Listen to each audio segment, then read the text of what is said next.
उपमुख्यमंत्री देवेंद्र फडणवीस मुस्लिम स्कॉलर सज्जाद नोमानी यांच्या कथित क्लिपवरून खूप आक्रमक झालेले आहेत।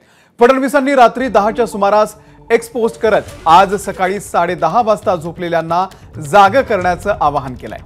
यही समय है, सही समय है, सोए हुए को जगाने का असं म्हणत फडणवीसांनी ट्विट केलंय।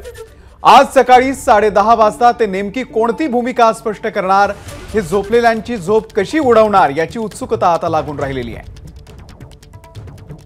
तुषार कोहळे आपले प्रतिनिधी या संदर्भातले अपडेट देतील। तुषार, 10:30 वाजताचे नेमके काय संकेत दिलेले आहेत देवेंद्र फडणवीसांनी?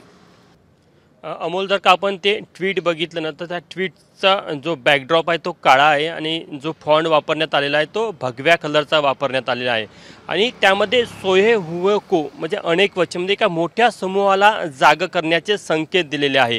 ज्या प्रकारे काल पुण्याच्या सभेमध्ये सज्जाद नोमानी यांची ऑडिओ क्लिप ऐकवण्यात आली होती आणि त्या ऑडिओ क्लिपमध्ये सज्जाद नोमानी हे होट जिहादला घेऊन जे वक्तव्य करताना आपल्याला पाहायला मिळत होते आणि त्यामध्ये त्यांनी जे सिपे सालार हा शब्द वापरला, त्यामध्ये मग त्यांनी शरद पवार असेल, नाना पटोले असेल, उद्धव ठाकरे असेल यांचं नाव घेतलं।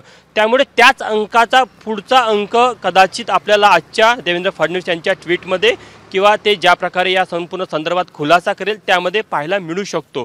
आपण या संदर्भात एक अंदाज लावू शकतो, मात्र ज्या प्रकारचा त्यांच्या ट्विटवर वापरण्यात आलेला भगवा रंग आणि एक मोठ्या समूहाला जाग करण्याचे संकेत दिलेले आहे, त्यामुळे कुठेतरी ज्या प्रकारे या संपूर्ण ट्विटच्या माध्यमातून विशेष करून हिंदू समाजाला जाग करण्याचे संकेत आपल्याला पाहायला मिळत आहे आणि होट जिहादला घेऊन विशेष करून सज्जाद नोमानी यांच्या त्या ऑडिओ क्लिपमध्ये हे देखील बघायला मिळालं होतं की महाराष्ट्र हे त्यांचं लक्ष नाही तर केंद्र सरकार त्यांना पाडायचे आहे, त्यासाठी मग महाराष्ट्रातल्या नेत्यांची ते कशा प्रकारे मदत घेत आहे। यासोबत इतर काही ज्या संघटना आहे वेगवेगळ्या ज्या देखील वेगवेगळ्या क्षेत्रामध्ये आणि वेगवेगळ्या स्तरावर काम करतात त्याबद्दल देखील देवेंद्र फडणवीस या संपूर्ण आजच्या 10:30 वाजताच्या त्यांच्या ट्विटमध्ये किंवा खुलाशामध्ये काही बोलतात का हे देखील महत्त्वाचं राहणार आहे। मात्र निश्चितच त्यांचा 10:30 वाजतानंतरचा खुलासा आल्यानंतर स्पष्ट होईल।